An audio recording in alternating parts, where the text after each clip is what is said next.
Let's get started though. On pathways of resistance, the Erie Canal and the Abolition movement. So a little about this talk. It is based largely upon a successful walking tour we began implementing this last September, called Pathways of Resistance as well, which looked at a bit more expansive of a story, but still focused heavily on kind of abolition. And the impetus for that tour really began in May of last year, after the killings of George Floyd and Breonna Taylor. We here at the Erie Canal Museum realized that we could not sit idly by and not actively try to tell the stories of African Americans along the canal and the long struggle for equal rights. Unfortunately, there is not a ton of evidence. Well, there's not a lot of easily accessible information about this already available on the canal. There are no books that I know of that specifically look at African Americans and the Erie Canal. If you know of any, please share them with us. The closest I was able to find is a book, North Star Country by Milton Sernett, which looks much more closely at the abolition movement, and the Erie Canal's in there, and I think he does a very good job treating the Erie Canal in it, but nonetheless, that's where we're at. The scholarship is lacking. So we committed then to doing our own scholarship, not waiting around for someone else to do it. And on top of that, we also consulted with experts, read a lot, everything like that, to try to piece together a more inclusive narrative than one that has traditionally been shown at the Erie Canal Museum in the past. And like I mentioned a little bit earlier, this part, what we're going to be focusing on today, abolition and the Erie Canal, is only a small slice of the much broader topic of Black history here on the Erie Canal and in New York State, in the nation, worldwide. I would like to really emphasize that, but this is where we have a lot of available sources to us, and also where we can get kind of some of the most accessible canal connections, if you will, because this period, the first half of the 19th century, is the heyday of the Erie Canal, really. So if you were on the tour, you know we went well past the end of the Civil War and the end of slavery in our discussion. But I just wanted to put that out there. I also wanted to let you folks know a little bit more about our sources.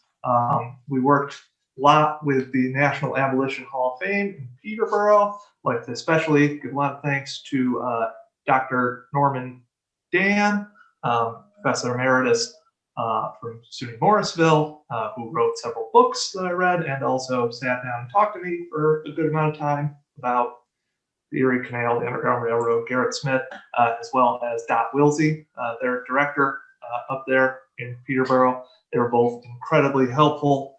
I already mentioned Milton Sernett's North Star Country, which was great. We consulted a lot of firsthand accounts, well, I'll discuss those later in, as well as primary newspapers from the time, contemporary newspaper articles, which I was able to find, as well as I'd like to give a big shout out to Charles Lenhart from the Farmington Quaker Meeting House. He has recently gotten in contact with us and shared a ton of great sources.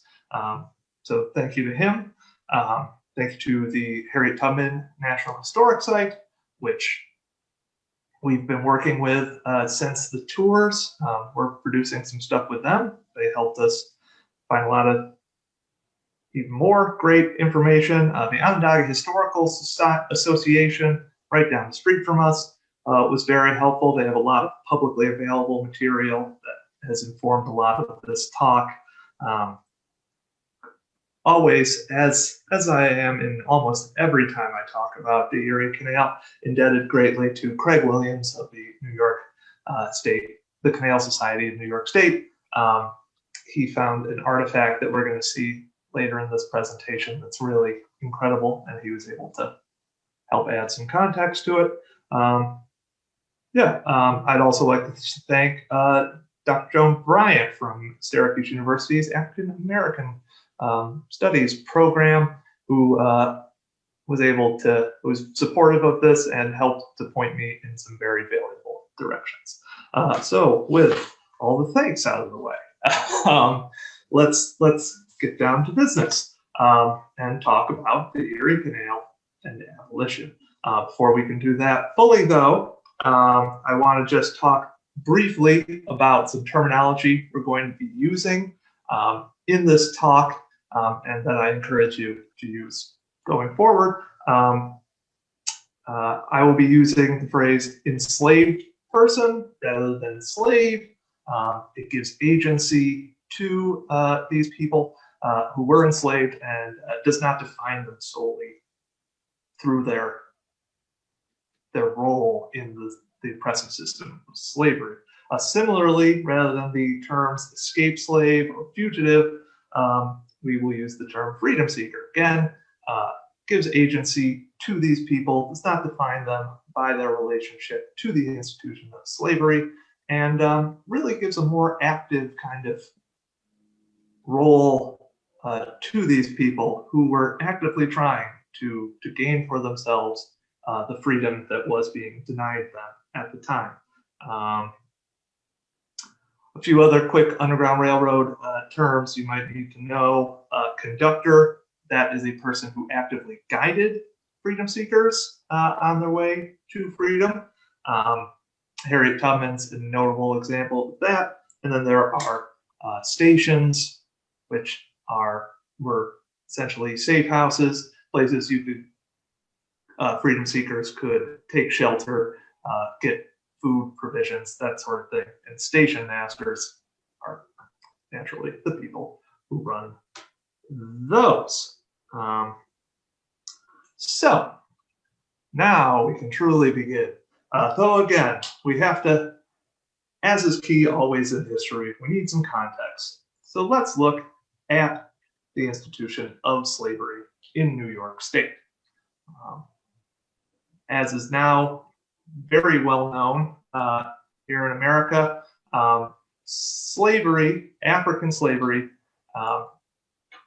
begins in in the British colonies of what would eventually become the United States. In 1619, when 20 enslaved African people arrived in Jamestown. And it's only a mere 7 years later that slavery reaches the colony, at that time, the Dutch colony of the New Netherlands, when 11 people from Angola and the Congo arrive in New Amsterdam. Following the British seizure of the New Netherlands and the change in name to New York City, in New York, New York City becomes a major slave trading hub under the British, and slavery really flourishes in New York. We generally don't think of, we usually think of slavery as a Southern thing, but that is really not the case. And New York had a history of slavery for approximately 200 years. New York would eventually become the largest slaveholding colony and slaveholding state north of the Mason-Dixon line. Many of those people, enslaved people, served as laborers or domestic servants. though there is another source that states that 1/3 of rural households in the late 1700s had an enslaved person in them, so they would most likely be helping with farming or again as domestic servants. And I would also be remiss to not say that Northern slavery was just as brutal as Southern slavery. Again, we often get this poor conception that slavery was a Southern problem, and it was not. Up here, New York could be just as brutal as it was in the South. In fact, during the British governance of the colony in 1730, the General Assembly of New York made it illegal for 3 or more enslaved people to gather. The punishment was a public whipping. In 1741, 13 both enslaved and free African Americans were burned at the stake in New York City following a attempted uprising. So you can see there was no redeeming qualities to slavery in New York. We weren't any different up here than down south. I think that's really important for us to keep in our minds when we think about New York State's history. But anyway, moving on to kind of the beginning of abolition, if you will, in New York State. It starts almost with the American Revolution. In 1781, the state starts offering incentives, both to enslaved people and their enslavers, for them to serve the patriot cause in the Revolution. Enslavers are offered bounties if they will send their enslaved people to fight, and enslaved people are offered freedom at the end of the war. And many people take the state up on this offer, and in fact, by the end of the war, it's estimated that about 1/4 of New York State's militia is made up of African Americans. So the revolution also, it presents a real challenge, kind of morally and intellectually, to Americans. We've got this new country supposedly built on freedom and that all men are created equal, and yet it practices this horrible, degrading system that strips people of their personal liberty and freedom. So there's this massive contradiction, and Americans and New Yorkers start to recognize this. In 1785, the New York Manumission Society is founded, which aims to get rid of slavery in New York. Eventually, their efforts and of other folks will lead to the eventual abolition of slavery in New York. That itself is a very complicated issue, so let's delve into that a little bit. In 1799, the Act for the Gradual Abolition of Slavery was passed. In this act, enslaved people were redefined as indentured servants, but they couldn't be sold, and they had to continue their unpaid labor. Essentially, they were enslaved in every way, but maybe name. This is just slavery by another name, indentured servitude. However, the law did say that children born after July 4th, 1799 would be legally free. However, with a massive and terrible caveat. Because New York was concerned that enslavers needed a return on their investment, if you will. They didn't want to make these slaveholders upset and let them be able to profit off of this. These children born after July 4th, 1799, had to serve until the age of 25 as women, or 28 for men. So as you can see, it would take a quarter of a century after someone was born for them to actually truly be free. In the meantime, as that act is being enforced and whatnot, America fights another war against the British to again sort of preserve this idea of liberty, of equality and justice for all. And again, the kind of hypocrisy of slavery is pointed out. Shortly after the end of that war, in 1817, a new act is passed by New York, in which all people born before July 4th, 1799, will be freed from slavery. However, that too comes with a caveat. They had to remain enslaved for another decade. This law wouldn't go into effect until July 4th, 1827.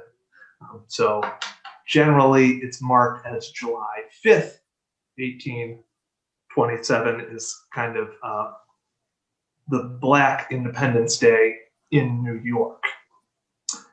It's often observed. Frederick Douglass makes a great speech on July 5th later talking about this. However, there's also another caveat.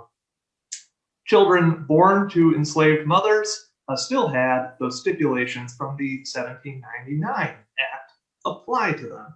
So you still would be enslaved for 25 or 28 years, even if you were born after 1817.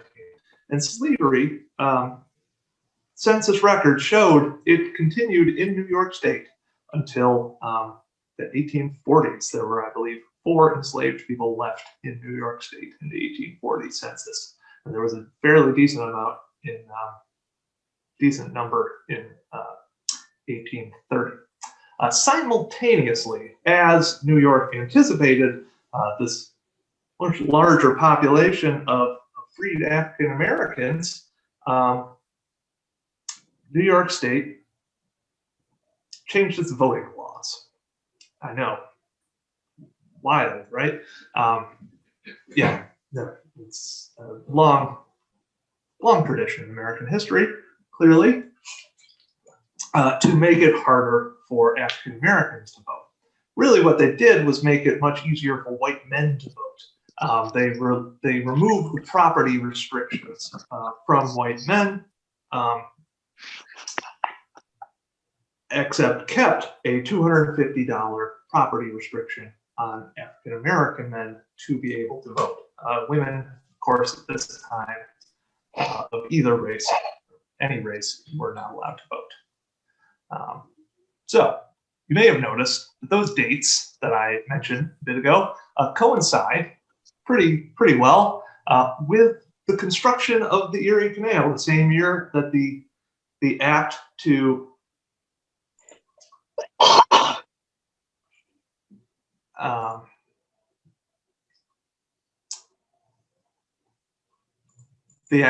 abolish slavery in New York State was passed. The second one, 1817, same year they began digging the Erie Canal, and for the next 8 years, they dug the Erie Canal between 1817 and 1825. We do not have any evidence that I know of showing that enslaved people worked on digging the canal. However,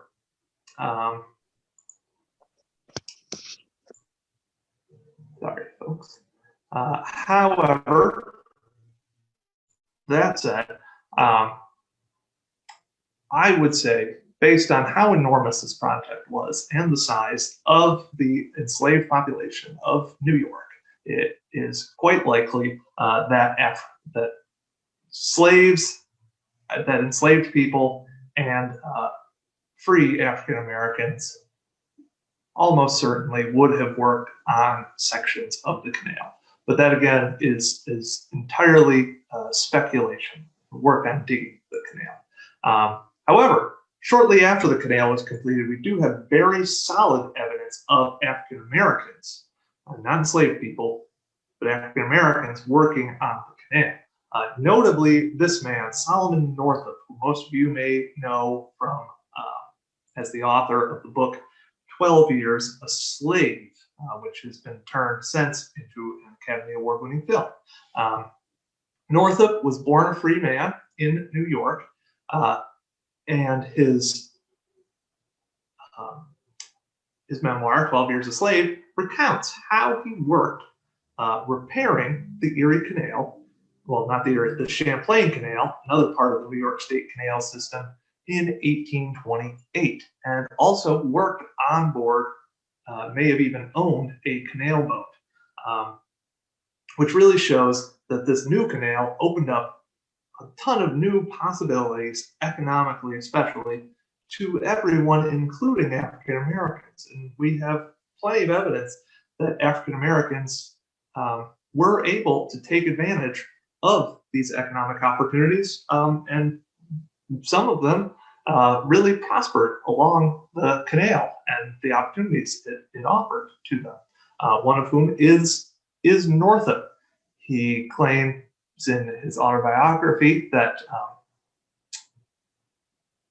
he repairs the canal over one winter in the Champlain Canal and made enough money to purchase and operate a boat on the Champlain Canal, hauling lumber primarily.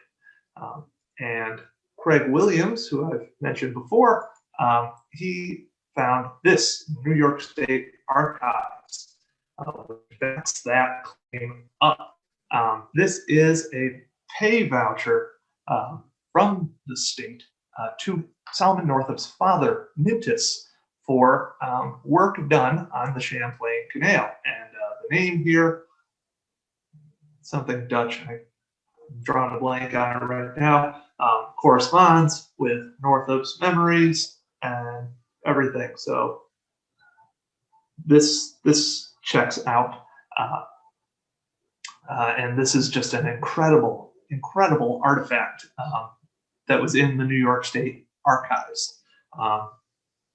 Really great evidence of Solomon Northup's involvement on the canal. The reason we can assume that that pay voucher also would have paid Solomon Northup is because the way canal contracting works, you would generally have the state pay one person who paid out everyone else. And since it was Northup's father, he was probably working for his dad. That's how kind of canal contracting relationships often work. Anywho, a little bit more about Northup's story, though. So he finds this economic opportunity on the canal, traveling up and down. However, his story becomes tragic in 1841. He was also a fiddle player. He got out of the canal business relatively early, in the early 1830s. In 1841, he was tricked into going to Washington, D.C. under the pretense of playing fiddle for a circus. When he's in Washington, his papers showing he's a free man are stolen. He is drugged and kidnapped and sent to slavery in Louisiana, where he spends the next 12 years before eventually legally acquiring his freedom again through the courts, which was very rare. Sadly, the kidnapping of free African Americans and sending them into slavery was not nearly as rare. And this just kind of highlights how, even for African Americans who were free, the pernicious institution of slavery and the racism that accompanied it made it so they were never truly safe in antebellum America. As long as slavery existed anywhere in the United States, they were always at danger. So that is the tale of Northup. He gets freed in 1853. Yep. 1853, publishes 12 Years a Slave, which is a bestseller. And he becomes a noted speaker on the abolition circuit. He will appear in our story, though sadly, his story will end on that abolition circuit. In 1857, he is giving a tour in Canada where he mysteriously disappeared, sadly, and it is unknown what exactly happened to him. So that's the tale of Solomon Northup, his connection to the canal, and what his story shows. I would like to talk about another person now, by the name of Thomas James. Here's a picture of him, who also has a very close connection to the canal. It's the digging of the canal and the operation of the canal. And he will also serve as a really good entry point into the broader abolition movement that occurred in New York State and along the Erie Canal. Thomas James was born enslaved in Canajoharie, New York, in 1804. And for the first 19 years of his life, he was enslaved.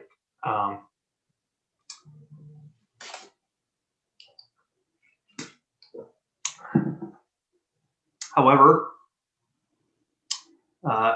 his original enslaver died. He was transferred to another person who was apparently especially cruel, would whip him. So he decided to self-emancipate himself, seek his freedom, and he was able to do that to get to the British Crown lands of Canada, where he would become free by following not the Erie Canal, because the Erie Canal had not been built yet. The Erie Canal was in the process of being built, and it had been staked out all the way from Albany to Buffalo, including right by where he lived in Canajoharie. And he claims in his autobiography, which is linked to in the description of this talk, that he followed the staked out route of the Erie Canal, met many of the canal workers who were digging it, who generally paid him very little mind. We actually have accounts of, for instance, the workers in Lockport attacking slave catchers at points to protect both freedom seekers and free blacks living in the area. And they welcome in Lockport Thomas James, help him get across the Niagara River into Canada, where he actually spends time digging Canada's response to the Erie Canal, the Welland Canal in Ontario, connecting Lake Erie and Lake Ontario.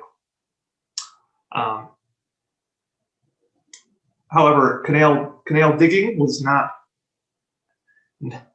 one of James's favorite things to do. After the canal was completed, he returned to New York, specifically to the boom town of Rochester, got himself a job in a canal-side warehouse owned by the Hudson and Erie Line, where he starts out as a general laborer, but while there, he works with the company's clerks, learns how to read. He's incredibly industrious, and eventually works his way up to being in charge of the Hudson and Erie Line's entire freight operations. He states in his autobiography, and that seems to check out because he also talks about in his biography, he uses a good amount of the money that he makes to help purchase land for and build an AME Zion church in Rochester.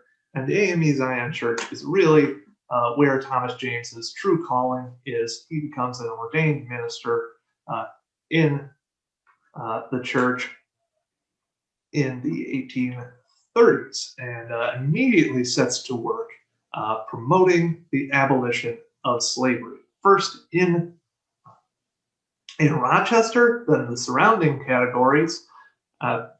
communities. In the surrounding communities, he notably talks in his memoir about one anti-slavery meeting in Leroy, New York, where he is the church he's speaking at is mobbed. He avoids injury, but by being kind of taken out the back door at the last second. He's fighting in the Rochester area and then eventually moves all along the canal corridor, spreading the word of abolition and anti-slavery movements. Eventually he'll move right here to the Erie Canal Museum's hometown, Syracuse, helped to found this, what will eventually become a city's AME Zion Church here, goes down Seneca Cayuga Canal to Ithaca, ministers to their Black population, before eventually ending up in New Bedford, Massachusetts, where he will meet a very young Frederick Douglass, who he will encourage to speak publicly about his views on abolition.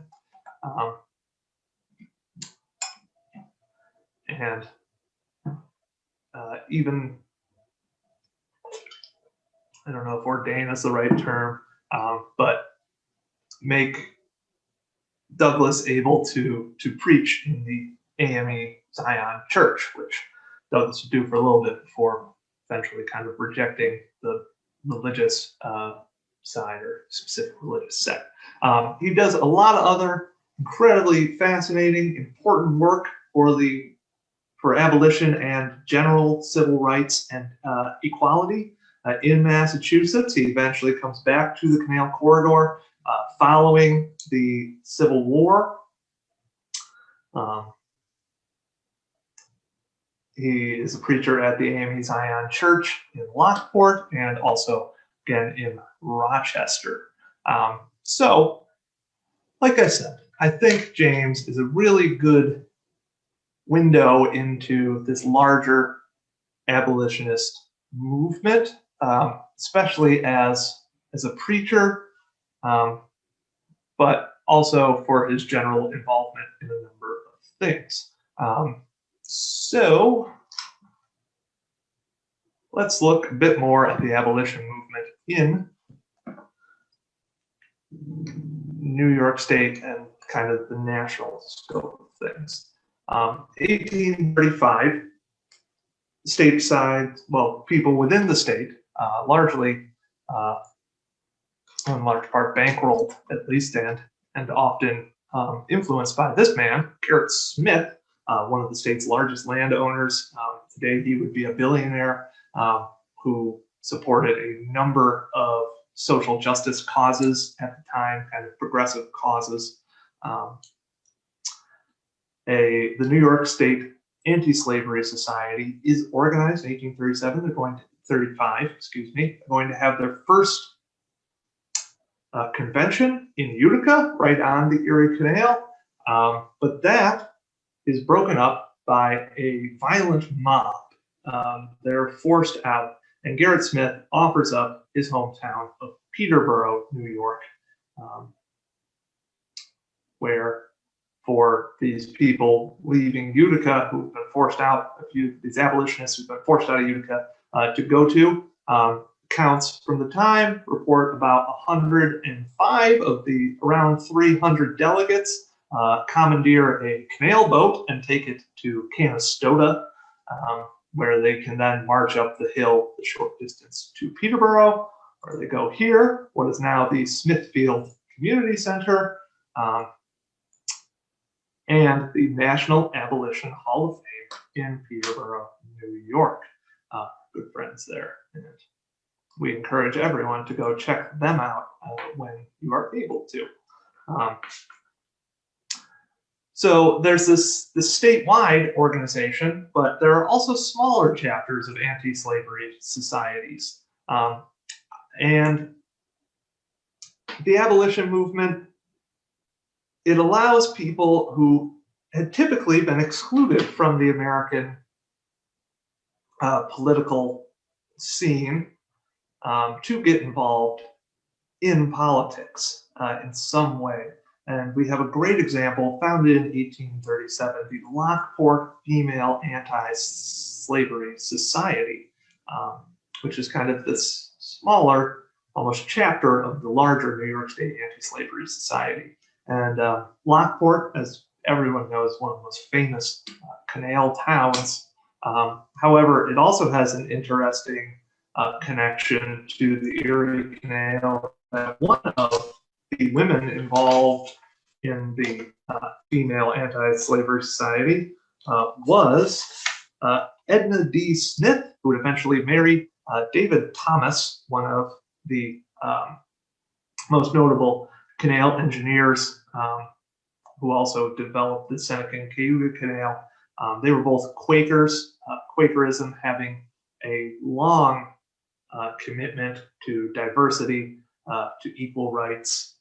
And they're both Quakers who are big time champions of abolitionism, and as are many, many Quakers as part of their core religious beliefs. So yeah, that was, I thought, an interesting thing. These sorts of anti-slavery societies spring up all over New York. However, there became a split in the late 1830s, early 1840s, between people who kind of were following William Lloyd Garrison's idea of moral suasion, which was that you could have these things like anti-slavery societies that publicly demand change and try to persuade people that they are morally correct, but don't get involved in politics. And there was another line of thought that said, no, in order to do something meaningful, we have to get involved politically. Garrett Smith is going to be on this side of the Liberty Party. He's pretty heavily involved in the Liberty Party, which is founded in 1840. It is the first political party dedicated to the abolition of slavery. It's their main, it's like their only, at first, party platform, the abolition of slavery. And one of its founders is this man. This is Myron Holley, who is famous in the canal world as the first treasurer of the Canal Commission. He is instrumental in getting the Erie Canal built, and in later years, after he is gone from the Canal Commission, he is also an active abolitionist, and he is one of the founders of this Liberty Party. And the Liberty Party is going to play quite a role in certain other events we're going to look at in this talk. Also springing up around this time are things known as vigilance committees. Vigilance committees are sort of like the anti-slavery societies. However, they're very active in assisting in the other incredibly famous part of the abolition movement, the Underground Railroad. They're generally, one of their primary missions is to help give aid to freedom seekers, and they allow for a general, there's more power in numbers than just one, that kind of thing. They're very helpful in organizing different ways of resisting slavery. And one of the most notable ones is in Albany, New York, led in part by this man. This is Stephen Myers, who worked on a steamboat on the Hudson River for large parts of his career, but also was a newspaper editor and several other things as well. He kind of helps lead this Albany Vigilance Committee. Lives 2 blocks away, I believe, from the Erie Canal's docks in Albany at its eastern terminus. And his house and his wife Harriet's house, who was also very crucial in the operations of the Albany Vigilance Committee and the Underground Railroad in the city, is now the home of the Underground Railroad Educational Center, which we also encourage you to check out. When I identified that kind of split between the moral suasionists and the political action, that brings me to our next topic. One of the ways in which slavery was resisted, abolition was promoted. I want to look at kind of the intellectual side of this resistance.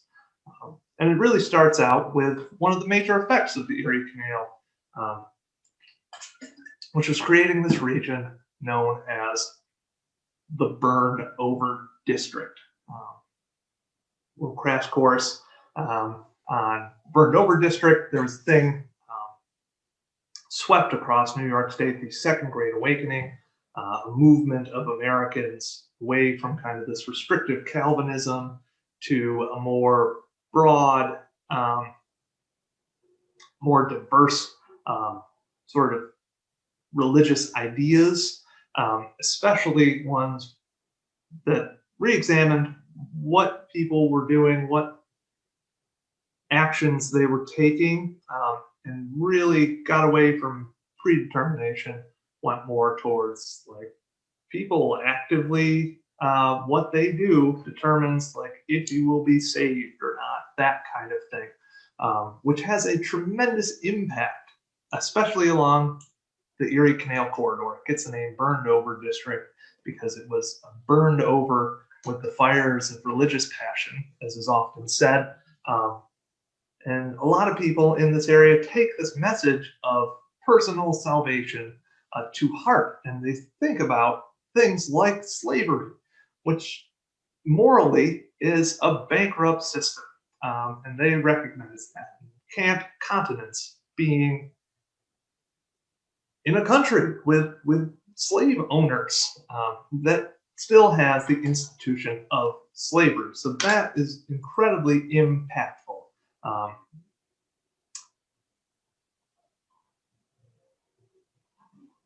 And also a bunch of learning kind of goes along with the burned over district, the Second Great Awakening, and a lot of colleges spring up, kind of capitalizing, or schools spring up preaching this sort of message, one of which is the Oneida Institute in Whitesboro. Here we have a map from the Oneida County History Center.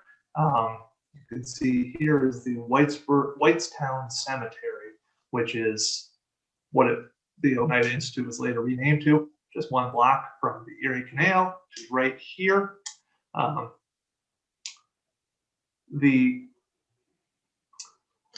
Oneida Institute is the first school that's really integrated, or at least place of higher education that's integrated. They aim at providing religious instruction to Black and white people.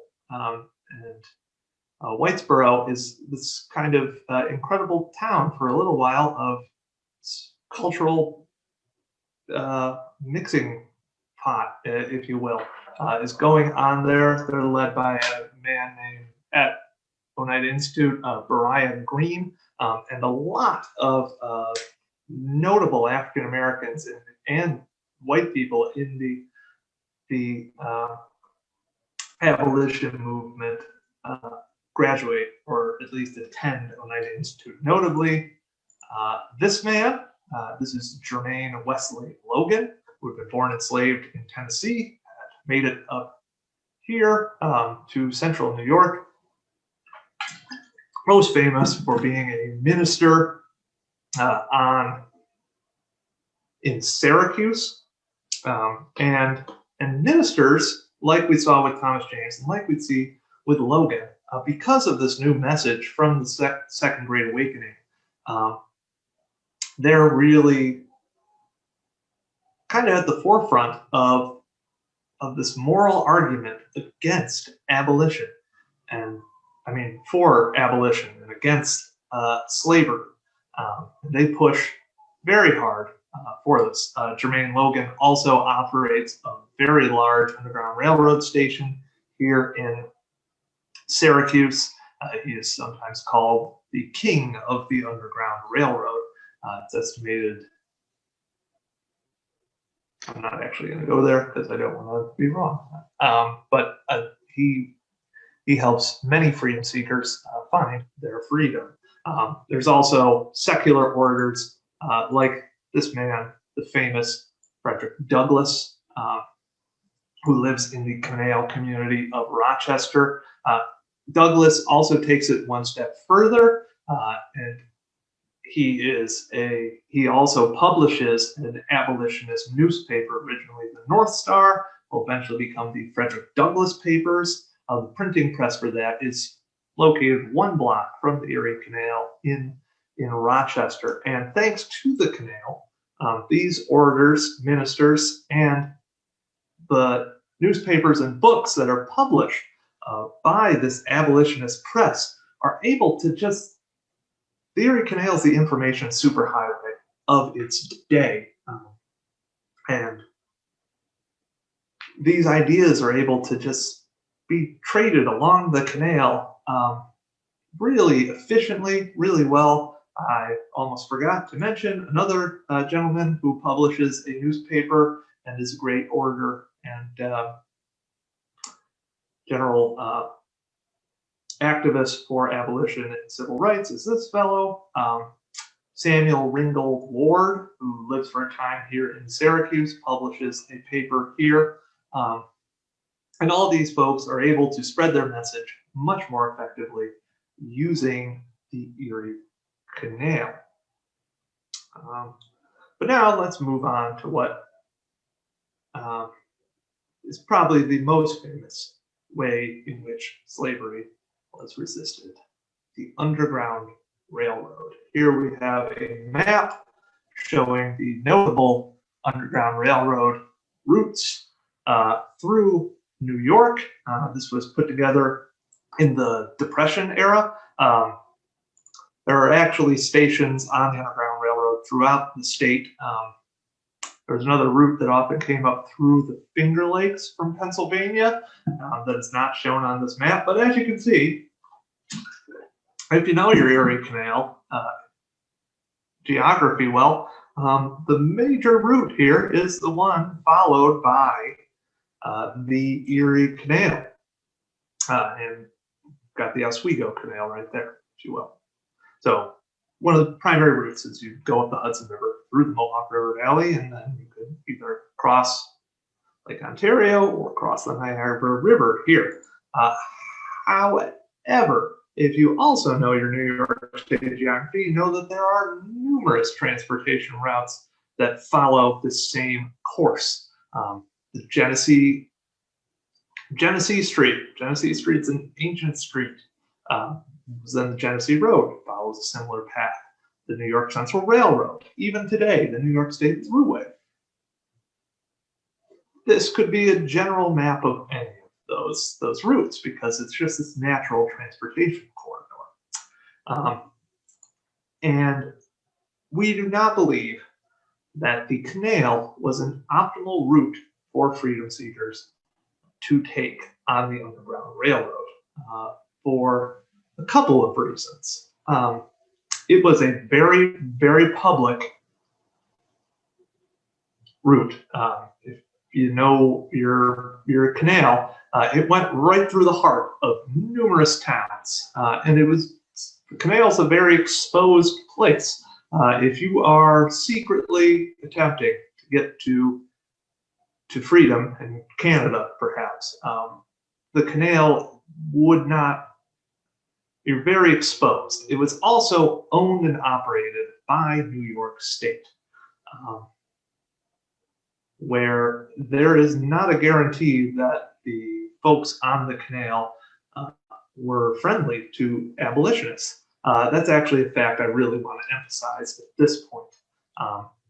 We often have this idea that everyone in New York State in the antebellum period was just abolitionists, which is frankly not true. I mean, I think we've already seen it with Thomas James getting mobbed in Leroy, with this other violent pro-slavery mob breaking up the 1835 New York State Anti-Slavery Society meeting in Utica.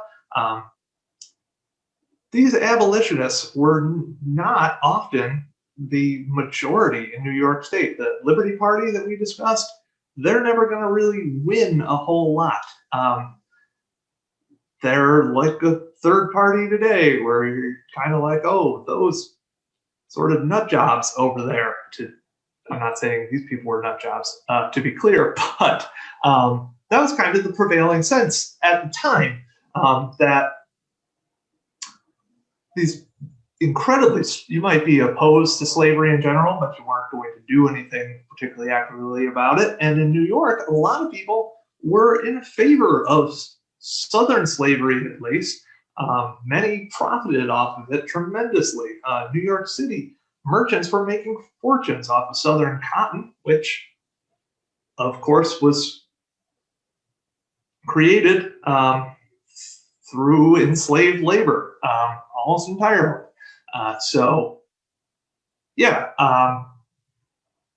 Slavery is a very controversial issue. And if you're a freedom seeker, the canal, utilizing it was probably more of a risk often than it was worth. And we're going to see just how dangerous canal travel could be for freedom seekers in a little bit. So I just wanted to point that out. Primarily, we're going to see accounts of people in New York, freedom seekers moving by foot, by wagon, and increasingly, as the years go by, railroad, which is a very quick way to travel, unlike, well, the canal was fast for its day, but railroads much quicker as well. So just wanted to put that out there. But we will talk about a few Underground Railroad events and what starts to change New Yorkers' attitudes as well in the rest of this talk.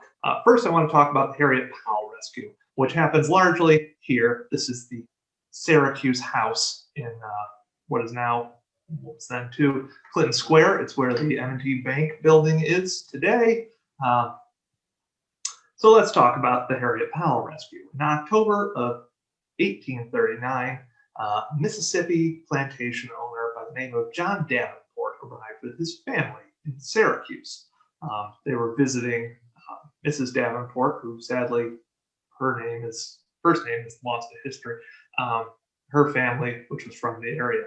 And they were accompanied by a woman by the name of Harriet Powell, who they make out, who many people actually thought was their daughter at first. She was incredibly light-skinned, but Syracuseans were horrified to learn that she was, in fact, an enslaved person working for the Davenports. And they stay here. The most elegant establishment in Syracuse at the time, built right on the banks of the canal to service canal passengers, the Syracuse House. Working at the Syracuse House is a man by the name of Tom Leonard. We have a lot of evidence of African Americans working at many of these kind of canal-side hotels as men, as waiters. Tom's wife,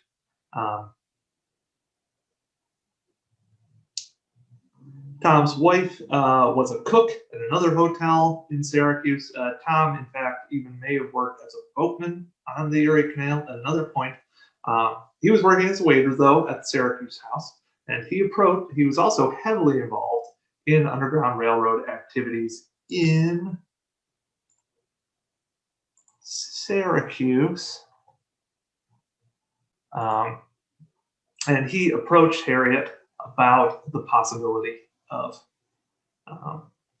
escaping, finding her freedom in Canada, to which she eventually came around to. On October 8th, a party was thrown, a farewell party for the Davenports who were heading back to Mississippi the next day. Harriet was taking care of the Davenports' baby at the time. She'd arranged with Tom Leonard for a carriage to take her to Marcellus eventually. She hands Mrs. Davenport the child and escapes into this carriage taken to Marcellus. However, we do in this story, while she did not use a canal boat at any point in getting to Canada, there is evidence kind of presented substantially almost that the canal was thought of as an avenue for freedom seekers to use to get to Canada, because the packet boat leaving for Oswego on the Oswego Canal was immediately stopped and searched once the Davenports realized Harriet was not coming back. She stays in Marcellus for a while, goes to Lebanon, New York, is transported there, and eventually on October 28th ends up at the Garrett Smith estate in Peterborough, where she spends a day. And during that time, she meets with Garrett Smith's cousin. Correct me if I'm wrong. I believe it's his cousin, Elizabeth Cady at the time, later to become known as Elizabeth Cady Stanton when she gets married. Cady is at the Garrett Smith estate at the time, meets with Harriet Powell, and it is then she really begins her work as an abolitionist, as well as what she's most famous for, fighting for women's suffrage. So that's an incredible little tale in its own right, and it actually has been immortalized in part by our friends at the Onondaga Historic Association with the play Possessing Harriet. Once this whole pandemic thing is over and we can start seeing plays again, if Possessing Harriet is ever being performed in your area, highly suggest going to it. It's gotten rave reviews by everyone I've heard about it. Anyway, on October 29th, Harriet gets into a carriage and is transported to Kingston, Ontario, where she gets married and lives out the rest of her life, living until 1860. So that is the tale of Harriet Powell, and an early example of Underground Railroad activity in the Canal Corridor. This story is a bit different than later ones that exist along the Canal Corridor, and that is because what I would like to talk about next, the Fugitive Slave Act of 1850.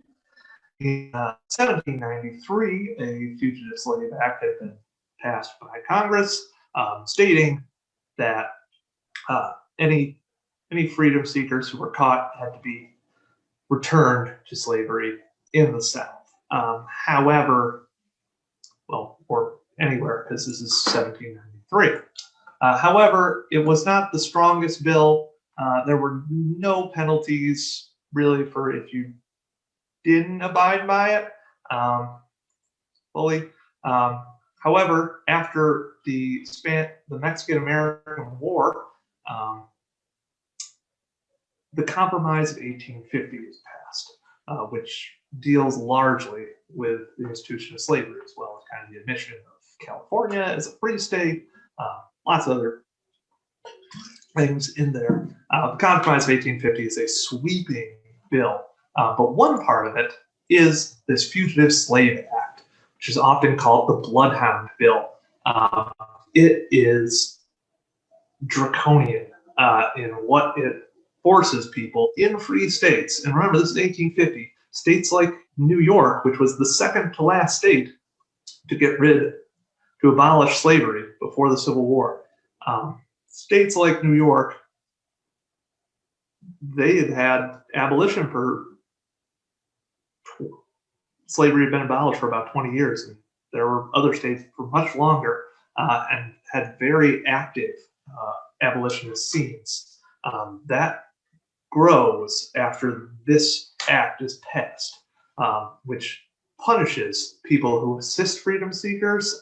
They can either be fined, thrown in jail for up to 6 months, and also officials who don't actively pursue freedom seekers in their states. They can also be hit with a serious fine. This inflames Northern opinion. They do not appreciate kind of the federal government telling them that slavery is essentially legal again in there, that they have to enforce the practice of slavery on punishment of federal imprisonment at points. So this really inflames Northern opinion against slavery. The abolitionist movement really starts to pick up steam here, and the soon-to-be formed Republican Party, which is very pro-abolition. Also, on top of this, freedom seekers who are caught, or even just Black people in general living in upstate New York and all the rest of the North, have practically no legal rights. The accused is not allowed to testify or really have counsel, and very little evidence is required to even prove that someone had been enslaved. So incidents like what we saw with Solomon Northup can happen much more frequently as a result of this act, theoretically at least. So that is another incredibly unpopular part of the bill. And it is enacted on September 18th, 1850 by New Yorker Millard Fillmore, who was of the opinion that preserving the Union was more important than taking any sort of moral stand on slavery.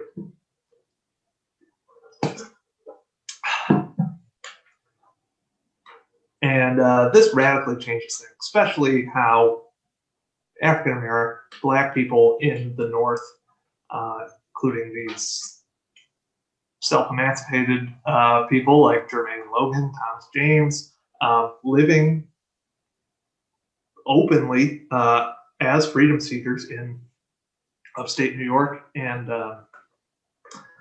even just free Blacks in New York are terrified, not just New York, all throughout the free states, are terrified of this law, as are other freedom seekers. And we see a big kind of exodus towards Canada. And that's going to lead me to one of the most tragic stories we have of the Underground Railroad on the Erie Canal, that of the Harris family. William and Catherine Harris had been living in Philadelphia for some time. William, so to be totally transparent with you folks, some new information has recently come to light on this story, that the origins of the Harrises are a bit more in question. However, it's believed they were freedom seekers from South Carolina, though it is possible Catherine Harris was born a free woman in Philadelphia. They also have a 3-year-old daughter. After the passage of the Fugitive Slave Act of 1850, they choose to not stick around in Philadelphia, but to go to Canada. And at first, they travel from Philadelphia to Albany in early October of 1850. There, with the help of some, as newspaper articles call them, friends, most likely people from the Albany Vigilance Committee we mentioned before, they get passage on board a canal boat owned by Hartwell C. Webster to Rochester, where they will then take a steamboat across Lake Ontario. However, we see here the viciousness of the racism inherent in New York State at that time rear its ugly head. The Harrises are constantly harassed the entire route that they're on by both the crew and passengers, who threaten them with death and with selling them out to slave catchers, because there was often a reward for freedom seekers, which one of the passengers implies he was hoping to get, according to some newspaper accounts that we have. Reaches ahead right around here when the crew allegedly was playing, as the newspaper articles describe it, was playing a prank on the Harrises, telling them that their former enslaver or slave catchers were there to take them back to South Carolina. And rather than deal with the vicious and evil system of slavery again, they chose, sadly, suicide. Catherine and her daughter jump over the side of the canal boat into the water, while William slit his throat with a knife. Luckily, Catherine was pulled out of the water, and William's wounds were healed by a doctor in Syracuse. This whole tragedy occurred at the Lodi Locks on the eastern side of Syracuse, but tragically, their daughter drowned. In fact, from what we understand, no effort was even made to recover the body. This shows you what terrible lengths slavery could drive people to. It shows just really the horror of this system. And like we talked about with Solomon Northup, that even in a free state like New York, no one was truly safe from slavery and the accompanying racism of it.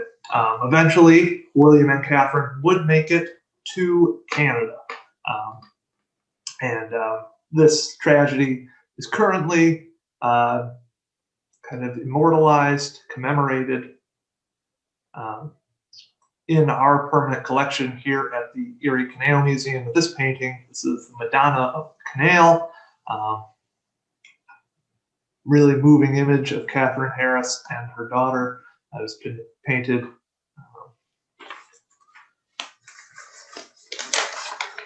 years ago. I apologize. I've drawn a blank on the artist's name at the moment. She is from Buffalo, however. So if you're in the Erie Canal Museum, you can see this painting and reflect further on the Harris family's tragedy. But it does also show that African Americans, the freedom seekers, were utilizing the canal as a route on the Underground Railroad. Moving on, though, also related to the Fugitive Slave Act of 1850, also occurring along the canal in Syracuse, is a far more uplifting story, the Jerry Rescue, which happens a year later. William Jerry Henry came to Syracuse in the winter of 1849 to 1850, and over the next year or two, he worked as a cabinet maker and as a cooper here in Syracuse. During that time, as he was living here in Syracuse, on May 26, 1851, Daniel Webster came to this little city and delivered a rather infamous speech, what's known as the Syracuse Speech. Following the passage of the Fugitive Slave Act, Syracuse had become very, very pro-abolitionist.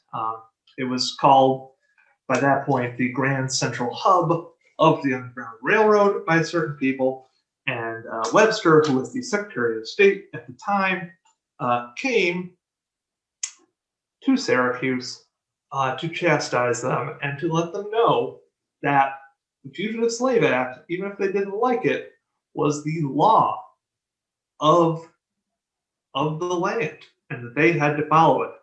He said in his speech, quote, "It is treason, treason, and nothing else.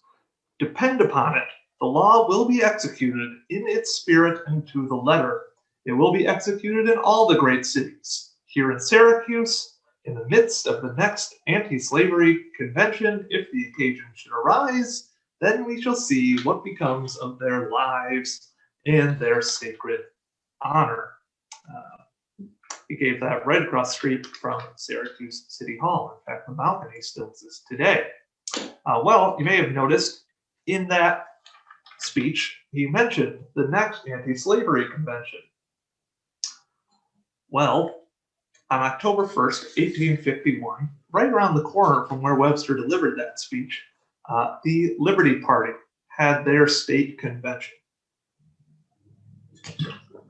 Many of the leading abolitionists of the area were there, of the state were there.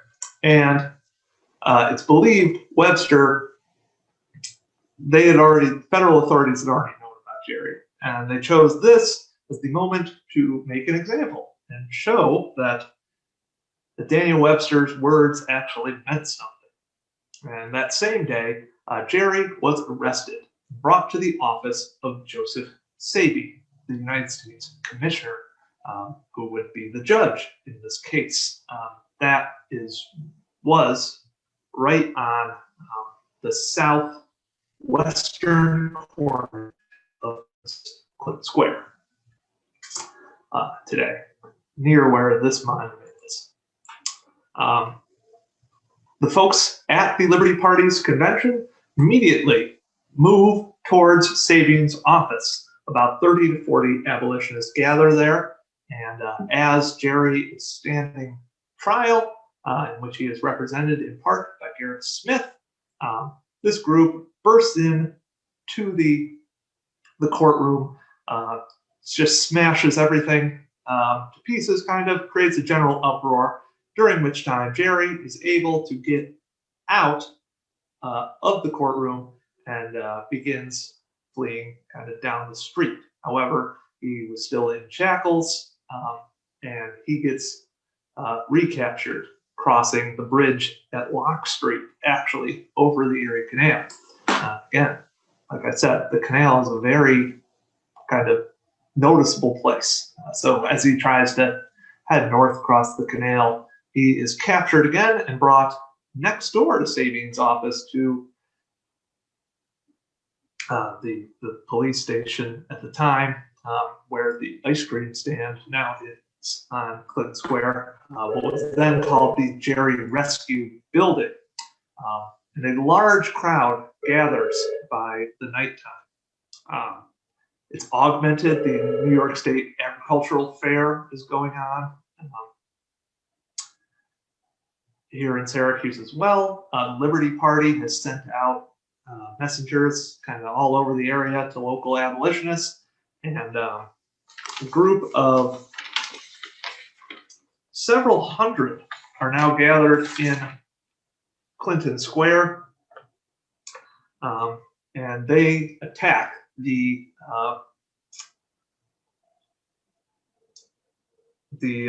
police and success with timbers, with paving stones, bricks, that kind of thing. They force their way in and demand the release of Jerry.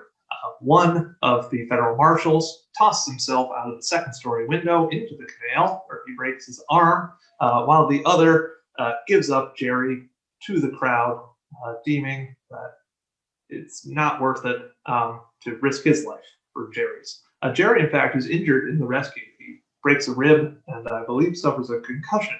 And he lays low in Syracuse for a little bit, but eventually goes farther west in the state, gets to Buffalo, and across the Niagara River to freedom.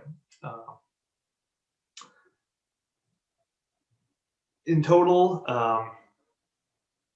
13 people would be arrested in conjunction with this. 8 here in Syracuse, 5 more out in Buffalo, and almost all are exonerated except for Enoch Reed, a black man in Buffalo who assisted in the escape. But the Jerry rescue has gigantic implications. It is a landmark moment in the abolition movement, in the anti-slavery movement, as it shows that the Fugitive Slave Act is essentially unenforceable in places like Syracuse and the burned over district.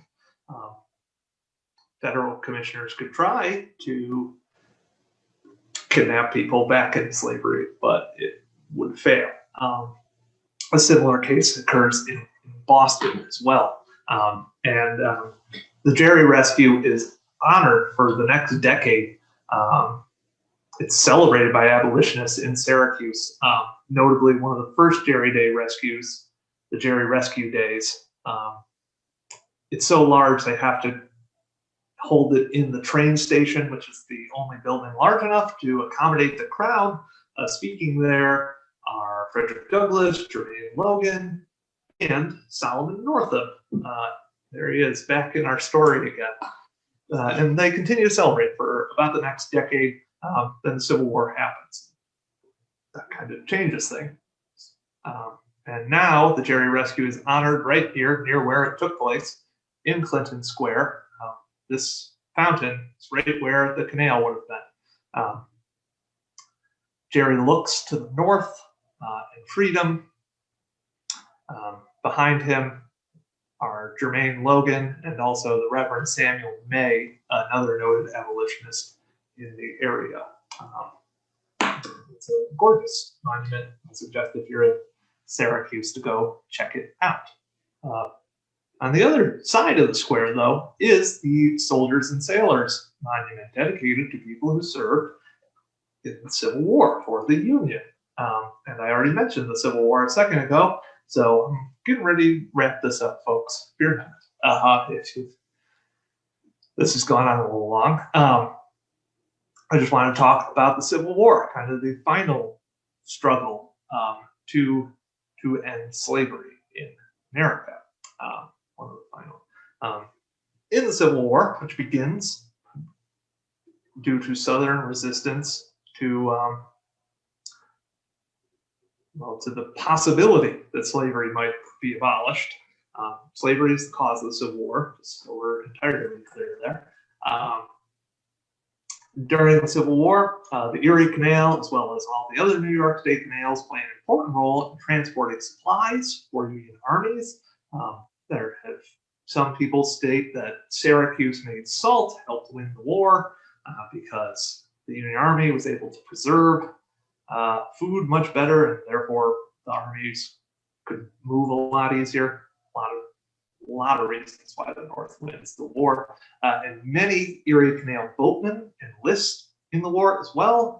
There's the 50th New York out in Elmira that I know some accounts say largely consisted of boatmen. I would have to look more into that. Following the Emancipation Proclamation, African Americans begin serving in the United States Army, which I would like to look a little bit closer at here. On March 11th and March 26th, 1863, Frederick Douglass and Jermaine Logan gave speeches in Syracuse recruiting for the famous 54th Massachusetts, which is the first Black regiment to see combat, famously in their assault on Fort Wagner, which is depicted here.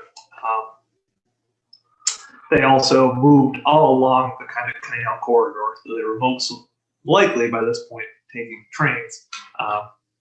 And numerous Syracuseans joined up. And in fact,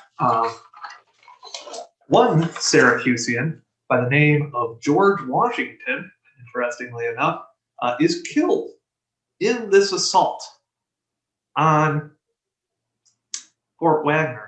What makes him really interesting for us here at the Erie Canal Museum is that in his enlistment with the 54th, he's listed as a sailor, which if you know Syracuse, it's a landlocked community. So it seems almost likely that he would have worked. He would have been a canal boatman. I don't know where else he would be sailing in Syracuse. And that led us to look into the records of the 54th Massachusetts. And in it, we found 17 people involved in maritime trades in canal communities, either on the Erie or any of its branch canals. Primarily boatmen. There were also sailors. So I would like to point out that people in Albany or Buffalo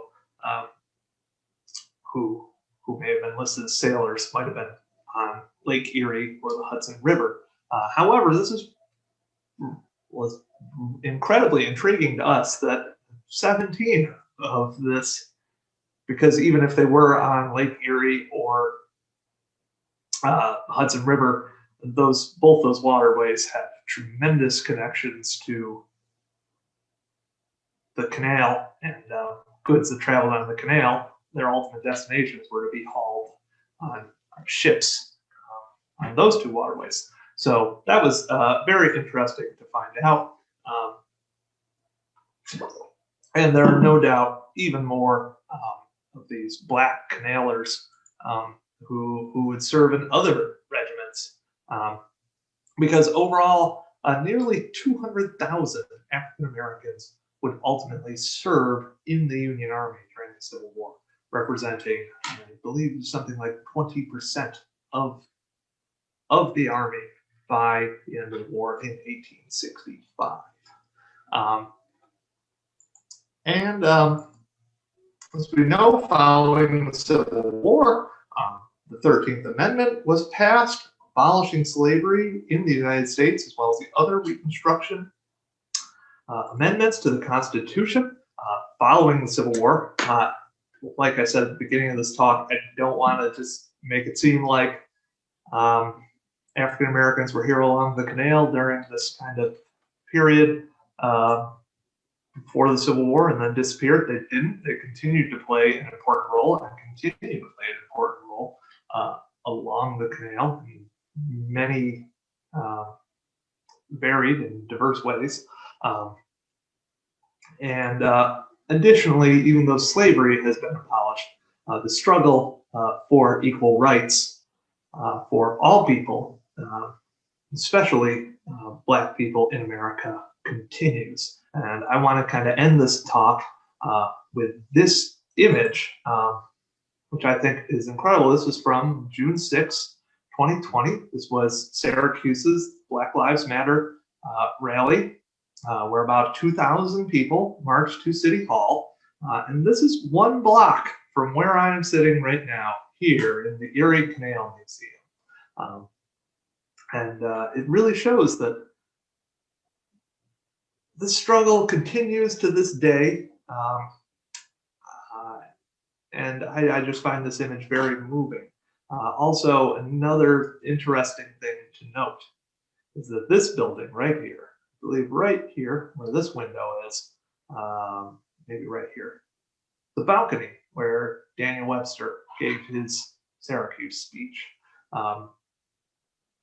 is still preserved right there. This is where Webster gave that speech, telling Syracusans, telling New Yorkers, telling people fighting for equal rights, that they had no right to, that they shouldn't, that they couldn't. And yeah, this is, I think, a great way of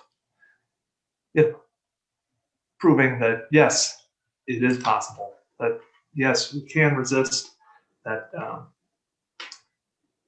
things like slavery, like racism, like injustice can be resisted as they were resisted all along the Erie Canal corridor.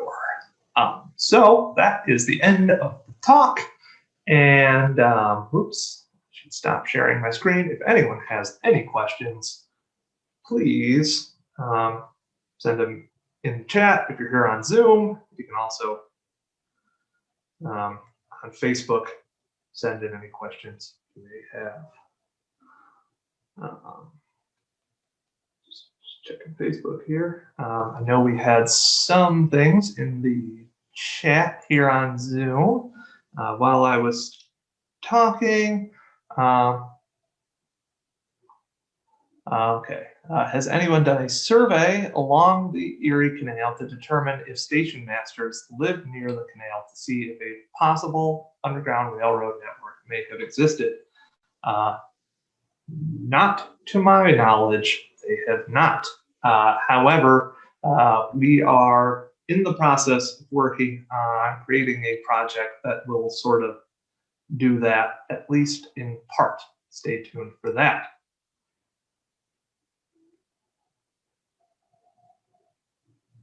We also, Charles, out in Pittsburgh, he might be giving us some new information about his Quaker abolitionist ancestors, had a family member who owned an Erie Canal boat business and may have been able to hide freedom seekers on their way to Canada, which would be very interesting. And well, I'm not seeing any other